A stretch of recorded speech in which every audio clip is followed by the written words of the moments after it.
Good morning, trading world. It is October 18th, 2022, 7:51 a.m. on the East Coast, and this is my pre-market outlook and technical analysis for trading the markets. First, let me start off by apologizing. Yesterday, I had a bit of a small family emergency, so I was not able to post anything yesterday. So that brings us into today. And I will go over the weekly outlook because I didn't post anything.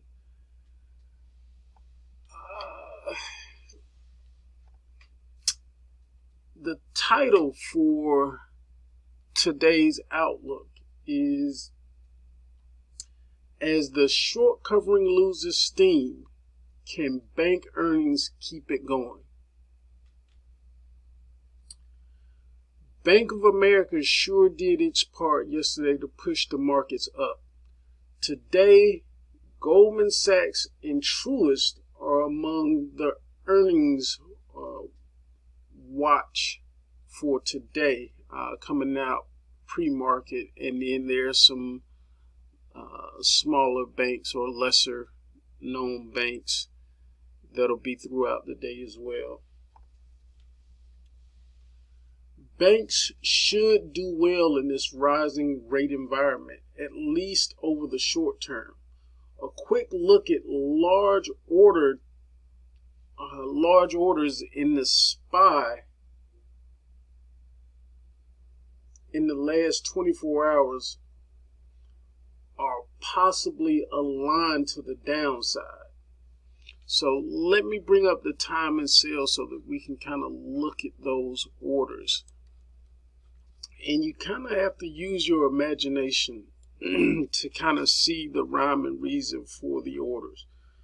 But the first thing that we can see is that a majority of the orders are puts. So that's a flag of possible downside activity to come. We do see a few call orders here and there.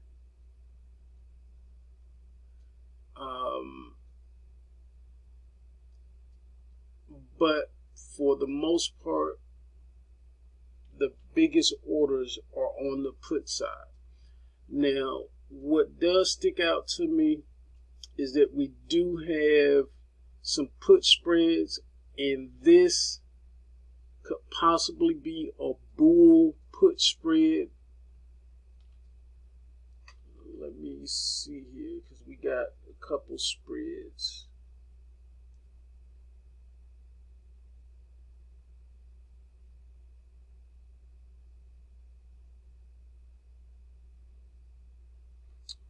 So we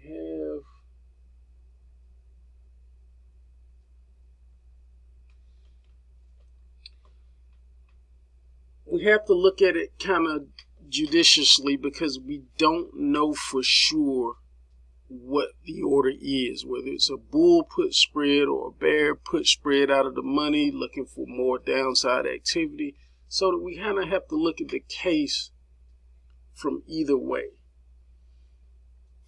And just the fact that we have a majority puts does kind of stick out to me, saying that there will possibly be more downside activity to come, more volatility.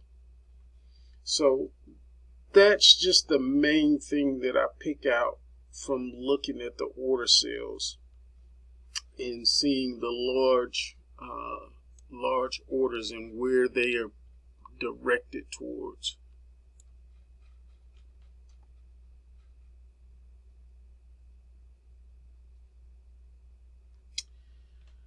Another thing I want to address, I was asked to expand on a comment I had made that I like to find short candidates on up days and find long candidates on down days. I look at it like this. If I identify a short candidate because of a mix of technicals and fundamentals, and we get a rally, which usually in a rally, rising tide raises all boats, or stocks in this case, then this makes it the perfect time to short, because you already had a candidate that you identified that was struggling, whether it be fundamental or what have you. And if we get these strong pushes in the index or rallies, as you can see that we're going through right now, because when we get into these volatile phases like we are, we could have what's called arbitrage. And it works in two different ways, where people are either hedging in the futures and they're using the futures to push everything around, or they're algorithms that kind of calculate the difference between futures and the individual stock, and they try to trade lightning fast to catch those differences in between. So when you see a super strong rally in the index, it will usually push everything up with it, even though this stock is having trouble or you can see a divergence in it. This, to me, makes it a perfect time to short, because we're catching it on the uptick and not waiting till it's already down and beat up. And then vice versa to the long side. You know, when the market makes these big dives, you know, this is the time to go dumpster diving, as I did with the Intel and Walgreens Boots stock. You know, start to pick out individual companies that are strong, that have good earnings, that are all around good companies, and start to buy them when the market is pushing everything else down. And then eventually you'll see, as we kind of lighten up on these volatile swings, these companies will kind of start to find their own way, even in these volatile swings. So that's kind of what I meant, or that's what I do, because I don't like shorting something that's already down. One of the cardinal rules that you always hear me come in and say on super down days: do not short in the hole. And the exact opposite applies for me. I don't like buying at tops. So this is where I do those scans and searches for individual stocks that are kind of moving away from the general market activity. I hope that helps or explains it a little better of what I usually do. Now let's get to the key levels of the day. All right, here we are back with the key levels of the day. Starting on the resistance side, we have our jack resistance at 373 to the 374 area. Then we have our queen resistance, 375 to the 376 area. And then king resistance, 377 to the 381 area. On the support side, we have our jack support at 370 to the 369 area. Our queen support 368 to the 367 area, and then king support 364 to the 361 area.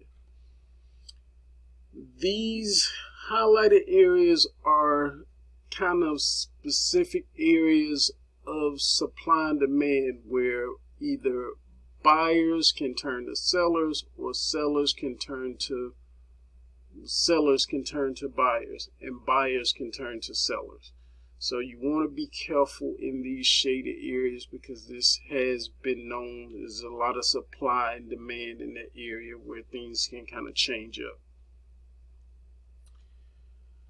The main thesis for today is bullish, closing above the 366.82 with a projected target high between 367 and 381.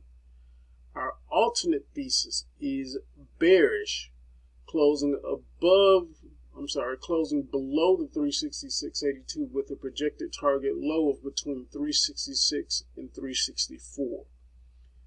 The current major channel we are in is 364 to the 379 area, and the major channel above is 379 to the 397 area.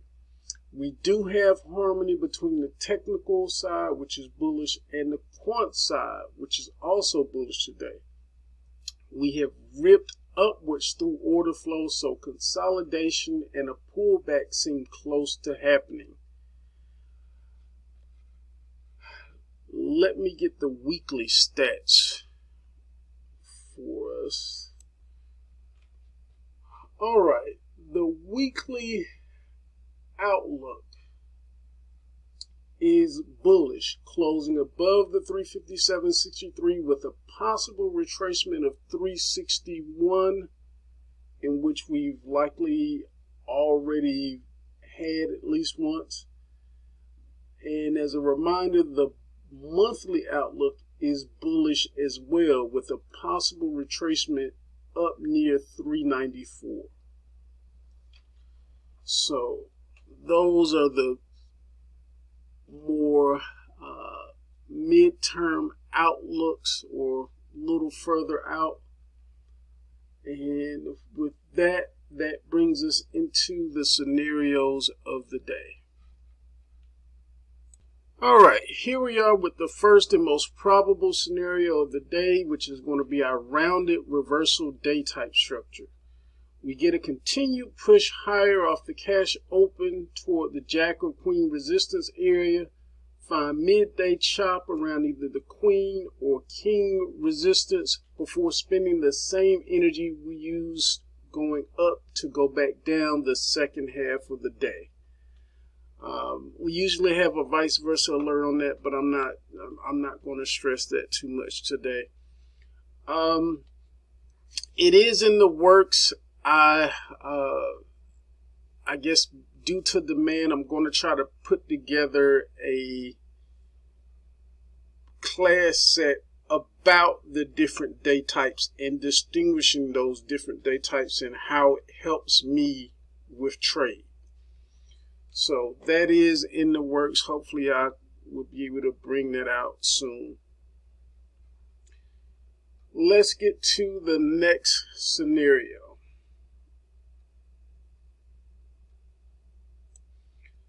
All right, our second scenario is our trend day up.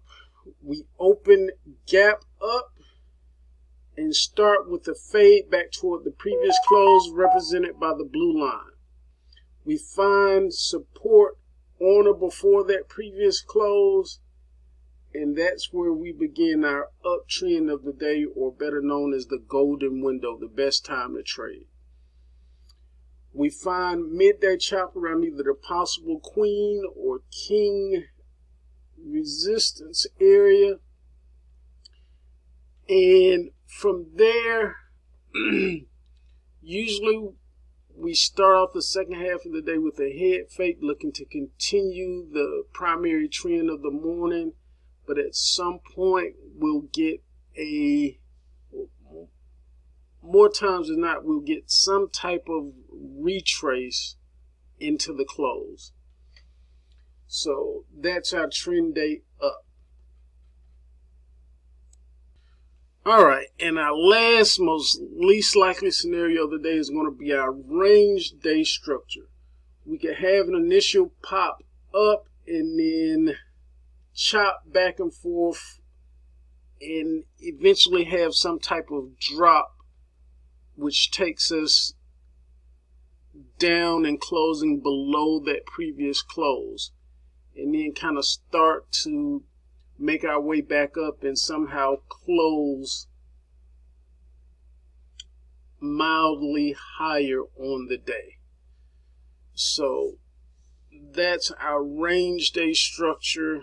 And actually just kind of putting things together now, this plays more into what's possible tomorrow, because I do see a pullback happening. I don't see it very strong early in this trading session, which there may be possibility later on in the trading session, but this appears to be a stronger candidate for tomorrow's outlook.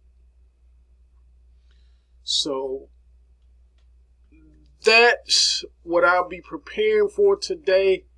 As always, your most important job as a trader is to protect the capital that you already have. We do that by knowing and understanding the risk that we have on in each position and managing that risk in accordance to our account size. Again, I hope this helps. If you like the content, if you would like a more in-depth video on differentiating the different day types and how that really helps with my trading and how it could help with your trading, don't be afraid to leave a comment, because I have a few things up in the air which I'm pushing towards. So your feedback will definitely go a long way in letting me know what to push first. All right. As always, wishing you a positive trading day. Let's go make it a great one.